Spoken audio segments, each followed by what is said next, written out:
सभई चो झूले आए पल प्रेम सां पाए पल प्रेम सां स्वामी स्वामी तो दर आसवंत मंदर में मुंहिंजा सच्चा झूलण तूं सभु कंहिंजो पूरन करे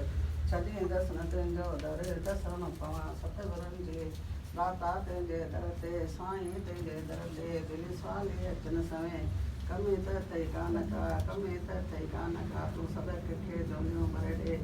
उदासी शरण तुंहिंजे तनवरी नालो जपे नाम मुंहिंजो आयो लाल सभई चो झूलेलाल दिन जा खावंद खाली ना करी दर त तुंहिंजा सदा ही भरिया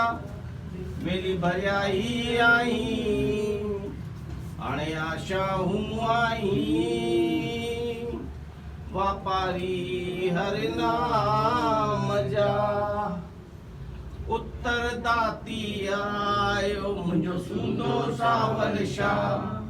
वण टिण सावा कई वेली साहो कई गाव मां चवे थी पुट खे पुट मखण वठी खाओ तुरंदई तारा जूअ में त पैसे लॻंदई पाओ मुंहिंजो सूदो सावल शाह जोड़ू जोड़े त जहान में ओ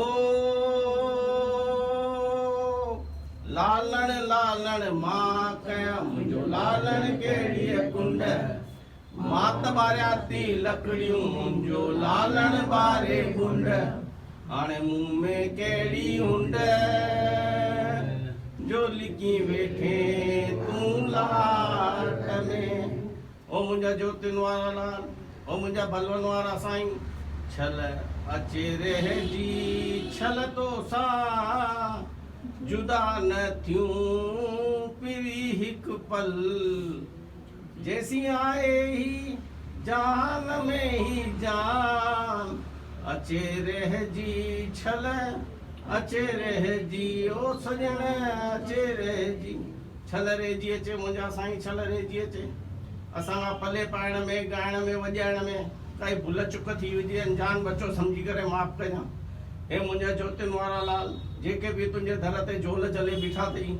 उन्हनि जूं झोलियूं भरजां जेके बि तुंहिंजे दर ते मनोकामनाऊं खणी आया अथई उन मनोकामनाऊं पूरियूं कजां हे मुंहिंजा ज्योतिन वारा लाल मुंहिंजे बचड़े जो अंशुल मीर चंदानी जो पलो अथई उन जी निरोगी काया कजां आयो लाल सभई चो झूले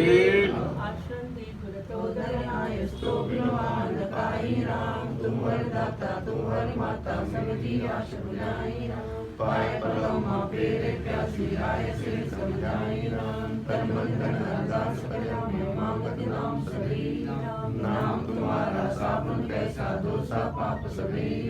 कहे क्यों गुरु लोकटी में आवागमन मिटाई आवागमन मिटाई सब दिया शुराई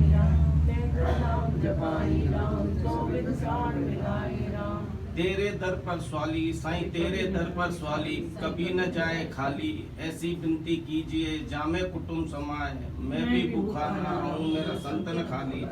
आयो लाल सभई जो झूले ओ झंडो झूले झूले